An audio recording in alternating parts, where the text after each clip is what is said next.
કે લાલ્યો લાભ વગર ન લોટે, જ્યારે જરૂર પડે ત્યારે આપણે કંઈ ને કંઈ કાઢવું પડે છે. આવું જ ગાબડું પાડ્યું છે કોંગ્રેસે. કોંગ્રેસને હવે સરદાર પટેલ યાદ આવી રહ્યા છે, તો ભાજપે પણ તેના પર આકરા પ્રહારો કર્યા છે. ત્યારે શું છે સમગ્ર મામલો, આવો વિગતે ચર્ચા કરીએ. વૈષ્ણવજન તો તેને કહીએ જે પીડ પરાઈ જાનાને રે. નમસ્કાર, નવજીવન ન્યૂઝ સાથે હું છું અમીષા. જ્યારે આપણે જરૂર પડે છે ત્યારે એડીથી ચોટી સુધી કોઈને ને કોઈને ઉપયોગમાં લેવા પડે છે, પછી તે કોઈ પણ રીતે ઉપયોગમાં આવી શકે. બસ આપણે માત્ર એ જ જોવાનું છે કે આપણો ફાયદો કઈ રીતે થાય છે. આવી જ જરૂર કોંગ્રેસને પડી હોય તેવું લાગી રહ્યું છે.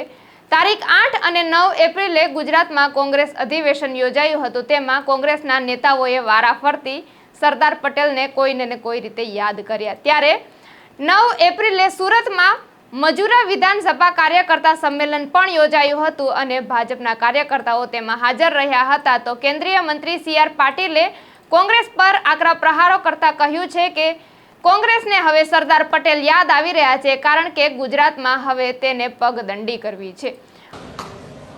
બહુ એમાં લાંબી વાત નથી કરતો, પણ હવે કોંગ્રેસનું એક અધિવેશન ગુજરાતમાં છે એટલે ખાલી અચળતો ઉલ્લેખ કરું. વર્ષો સુધી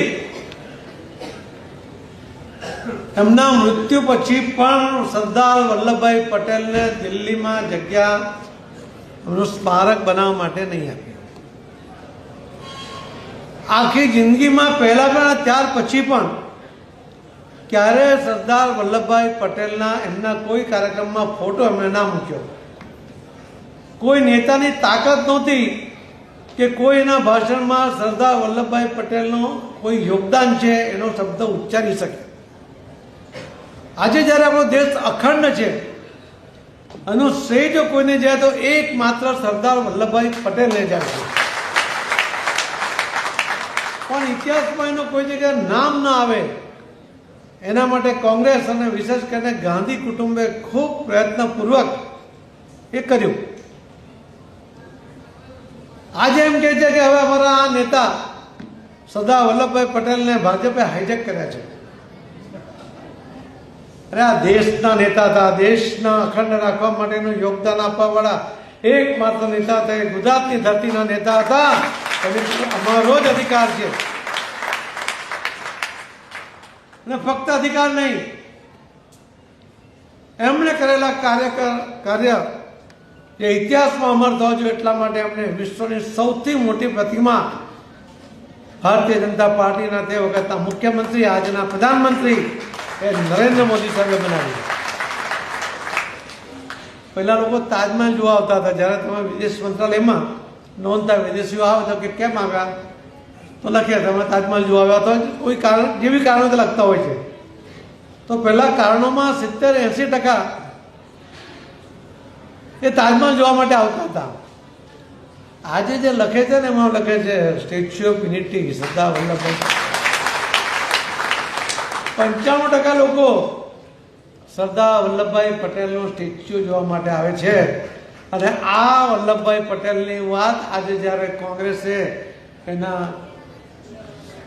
કાર્યક્રમમાં આજે કરી, મારે એમને પૂછ્યું છે કે ગુજરાતના અને દેશનો કયો નેતા આજ દિન સુધી સરદાર વલ્લભભાઈ પટેલની પ્રતિમાને દર્શને ગયો, પુષ્પાંજલિ આપી હોય એવો એક માયનો લાલ બતાવો કે જ્યાં ત્યાં ગયો હોય. ગાંધી કુટુંબનો ડર એવો હતો કે કોઈ જવા ઈચ્છતું હોય તો પણ નહીં. અરે આટલી મોટી પ્રતિમા છે એ જોવાની ઈચ્છા રાખતી હોય તો પણ કોઈ કોંગ્રેસી હિંમત ના કરી શક્યો. અને આજે અમને યાદ આવે છે, હવે જ્યારે એમને સમય પૂરો થઈ ગયો ત્યારે એમને હવે સરદાર વલ્લભભાઈ પટેલના શરણે આવવા માટેની ઈચ્છા થઈ. એટલા માટે ગુજરાતમાં એમણે કાર્યક્રમ કરીને એમ કહે છે કે હવે પાર્ટીને ફરી જીવંત કરવી છે, ફરી એને લાઈવ કરવી છે, ફરી એને દોડતી કરવી છે. એમના જે શબ્દો છે ને એને સમજો. દોડતી કોને કરવી પડે કે જે દોડતી નથી, લાઈવ કોને કરવી પડે કે જે લાઈવ નથી, જીવંત નથી. અને જે જીવંત ના હોય એને જીવંત કરવું એ તો ક્યારેય શક્ય જ નથી. કુદરતનો નિયમ છે, એક વ્યક્તિ એકવાર નહીં જાય. એટલે એમણે જ આ કહ્યું છે કે પાર્ટીને લાઈવ કરવી છે, પાર્ટીને દોડતી કરવી છે વગેરે વગેરે, બધા શબ્દોનો અર્થ એ જ છે કે આ બધું નથી, જે કરવા માંગે છે આ બધું જ નથી, એ કરવા માંગે છે એવું એમના શબ્દોમાં થાય છે. ત્યારે ભારતીય જનતા પાર્ટીના કાર્યકર્તાઓની જવાબદારી વધે છે અને એમાં પણ વિશેષ કરીને ગુજરાતના કાર્યકર્તાઓની જવાબદારી વધે છે. પરંતુ કોંગ્રેસનો મેળ ખાય એવું લાગતું નથી. વધુમાં સી આર પાટીલે તેવું પણ કહ્યું હતું કે કોંગ્રેસનો કોઈ પણ મને એક માયનો લાલ બતાવો કે તેમણે સરદાર પટેલની સ્મારક પ્રતિમા ઉપર દર્શને ગયા હોય અને તેમને ફૂલ ચડાવ્યા હોય.